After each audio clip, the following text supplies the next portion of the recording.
Hello दोस्तों, मैं ओम शर्मा आप सभी का स्वागत करता हूं हमारे YouTube channel the A1 study में। तो आज हम आपके लिए क्या लेकर आए हैं? हम आपके लेकर आए हैं करंट अफेयर। करंट अफेयर तो ये हमेशा ध्यान रखना, ये करंट अफेयर कब से कब तक की होगी? तो 1 दिसंबर से 7 दिसंबर तक। तो ये चीज ध्यान रखना, हम पर वीक आपके लिए करंट अफेयर लेकर आएंगे क्योंकि हर एग्जाम में करंट अफेयर मायने रखती है। तो हम इसमें क्या करंट अफेयर कौन सा एग्जाम के लिए पढ़ाएंगे? तो ये आपके यूपी पीसीएस से लेकर यूपी पीसीएस से लेकर ये एसएससी रेलवे सभी में मायने रखेगा।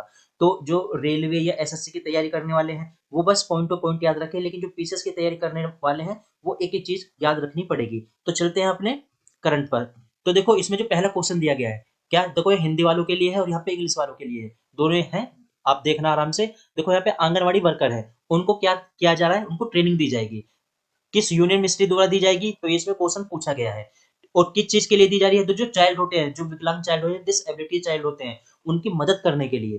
तो किसके द्वारा दी जा रही है? ये बाल महिला विकास द्वारा, यानी ministry of women and child development द्वारा दी जाएगी। ये हिंदी में आ गया। अब क्वेश्चन उठता है यहाँ पर, जो महिला एवं बाल विकास मंत्रालय है ये किसके अंडर में आता है? तो वो सेंट्रल गवर्नमेंट के अंडर में आता है। ठीक है, अभी सेंट्रल गवर्नमेंट के अंदर में आता है। इसका इस समय मंत्री कौन है? तो स्मृति ईरानी इसकी मंत्री हैं, यहाँ पे दिया गया है। ये स्मृति ईरानी यही स्कीम लॉन्च कर रही है इस समय। और कहाँ पे कर रही है? दिल्ली के बाल भवन में, सॉरी विद्या भवन में, दिल्ली के विद्या भवन में इसको लॉन्च किया जा रहा है। अब इसकी पूरी डिटेल देखते हैं आगे। ये इसकी पूरी डिटेल है। इसमें क्या है, जो नेशनल प्रोटोकॉल है उसमें प्रोवाइड की जाएगी ट्रेनिंग। किस किनको प्रोवाइड की जाएगी? तो जो आंगनवाड़ी वर्कर होते हैं उनको प्रोवाइड की जाएगी। वही ट्रैक करेंगे और मदद करेंगे किसकी? जो विकलांग बच्चे होते हैं उनकी मदद करेंगे। इसके लिए जो महिला एवं बाल विकास मंत्रालय है उन्होंने बच्चों को, मतलब जो इनका इकोसिस्टम होता है, जन्म से लेकर 6 साल तक के बच्चे जो होते हैं उनको 8 करोड़ से अधिक बच्चों को दैनिक आधार पर पहुंचाते हैं। मतलब क्या, उनको जो मदद पहुंचाते हैं, लगभग 8 करोड़ बच्चों को वे मदद पहुंचाते हैं। ये चीज हम ध्यान रखना। तो अब आगे चलते हैं, इसको पढ़ लेना आराम से। हिंदी में भी है और इंग्लिश में भी है, दोनों बच्चों के लिए है, कोई दिक्कत नहीं है। बस यहाँ पे जो एसएससी की तैयारी करने वाले हैं या फिर पुलिस की तैयारी करने वाले हैं, बस उसको ये चीज ध्यान रखनी है। जो आंगनवाड़ी स्कीम जो जारी की गई है, किसके लिए जारी की गई है? तो जो बच्चे होते हैं, विकलांग बच्चे होते हैं, उनकी मदद के लिए जारी की गई है। किसने जारी की गई है? तो महिला एवं बाल विकास मंत्रालय द्वारा। उसका मंत्री कौन है? तो स्मृति ईरानी। बस इतना ध्यान रखना है। ठीक है, आगे चलते हैं। तो अब हमारे सामने क्या क्वेश्चन दिया गया है? अभी क्या है, ई मतलब ई नीलामी की गई है। ओकेशन मतलब नीलामी होती है, ई नीलामी की गई है। जो 20 क्रिटिकल मिनरल्स ब्लॉक है उनकी की गई है। और किस चीज के? लिथियम, और लिथियम के साथ ग्रेफाइट सहित 20 महत्वपूर्ण ब्लॉकों की ई नीलामी की गई है। अभी जो ई नीलामी की गई है, किस एशियाई देश ने की है? इसमें ये क्वेश्चन पूछा है। तो ये इंडिया ने की है, ये ध्यान रखना। ठीक है, तो भारत ने 20 महत्वपूर्ण जो खनिज ब्लॉक होते हैं, लिथियम और ग्रेफाइट सहित, उनकी क्या कर दी गई है? नीलामी कर दी गई है। ये ध्यान रखना बस। अब देखो इसकी पूरी डिटेल यहाँ पे दी गई है, और ये भारत ने पहली बार की है। इससे पहले भारत में कभी नहीं किया गया था कि लिथियम और ग्रेफाइट सहित 20 महत्वपूर्ण खनिज ब्लॉकों के लिए क्या कर दी गई है? नीलामी करने में बोलियां लगा दी गई हैं उनकी। इससे क्या होगा? इससे इकोनॉमी क्या होगी? डेवलप होगी। जो हमारी इकोनॉमी है, यानी जो हमारा आर्थिक विकास है, वो डेवलप होगा। उसके साथ साथ क्या होगा? जो हरित ऊर्जा है, ठीक है, यानी हरित ऊर्जा पर बल दिया जाएगा। ये सारी की सारी चीज यहाँ पर की जाएगी। पढ़ लेना इसको, कोई दिक्कत वाली बात नहीं है, आसान शब्दों में सब। आगे चलते बस इतना ध्यान रखना है कि पहली बार भारत ने ई नीलामी शुरू की है लिथियम और ग्रेफाइट सहित 20 महत्वपूर्ण खदानों की। ठीक है, आगे चलते हैं।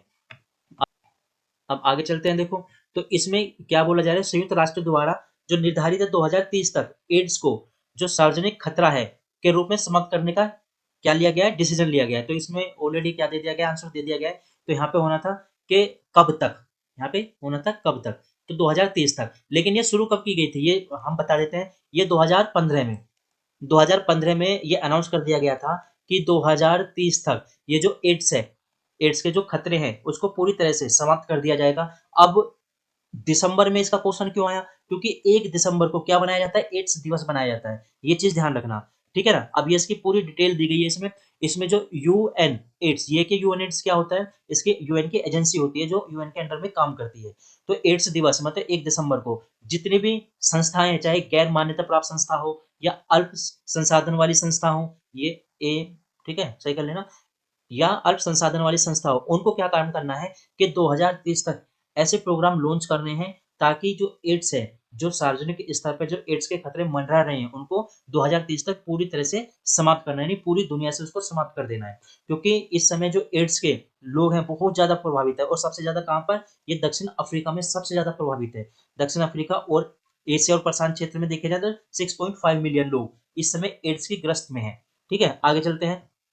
अब देखो हमारे पास एक क्वेश्चन दिया गया है, हबन बटोटा बंदरगाह जो खबरों में खासकर रहता है वो कहाँ पर है, ये श्रीलंका में है। अब ध्यान देना, हबन बटोटा का एक और नाम है, ठीक है ना, हवन बटोटा का एक और नाम है, और वो नाम क्या है, ये रहा आपके सामने, मागमपुरा महिंद्रा राजपक्षे। ये क्या दिया गया है, ये हवन बटोटा का ये दूसरा नाम है। इसको मागमपुरा महिंद्रा राजपक्षे पोर्ट के नाम से भी जानते हैं। और ये किसके अंडर में है, ये चीज ध्यान रखना, श्रीलंका ने इसको किसको दिया गया है, चीन को दे दिया गया है।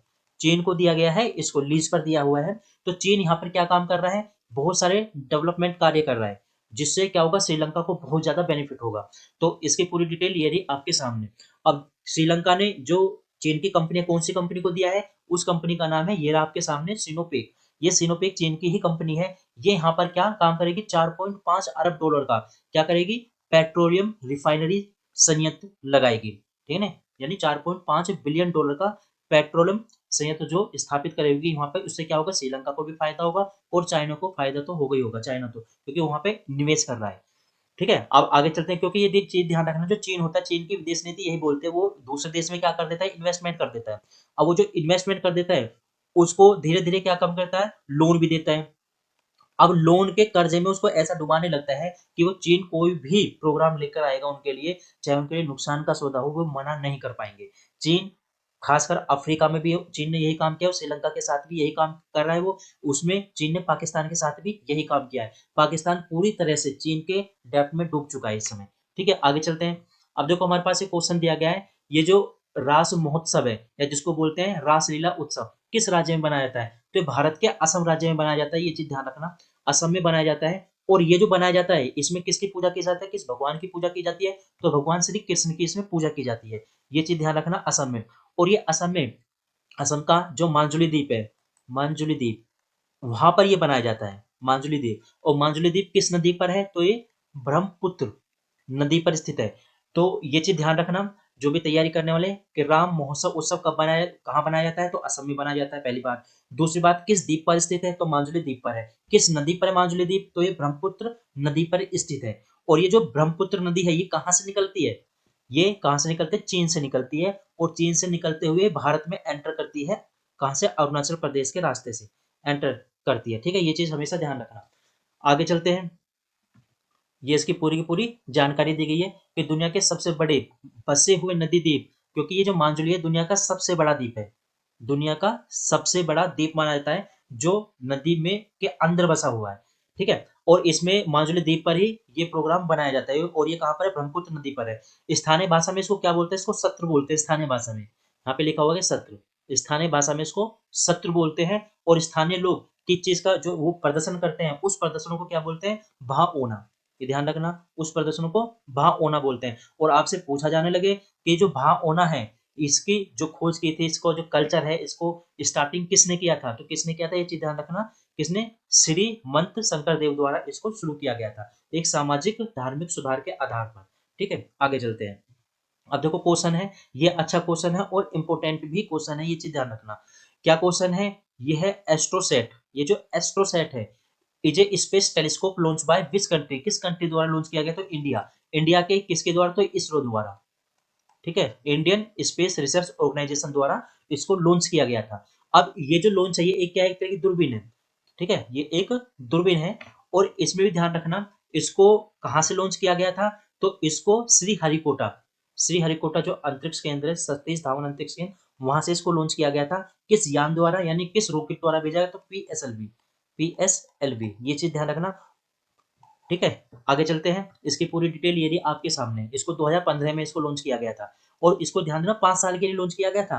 अब 2020 में इसको कार्य करना बंद कर देना चाहिए था, लेकिन ये बहुत अच्छी बात है कि ये अभी भी बड़े अच्छे से काम कर रहे हैं।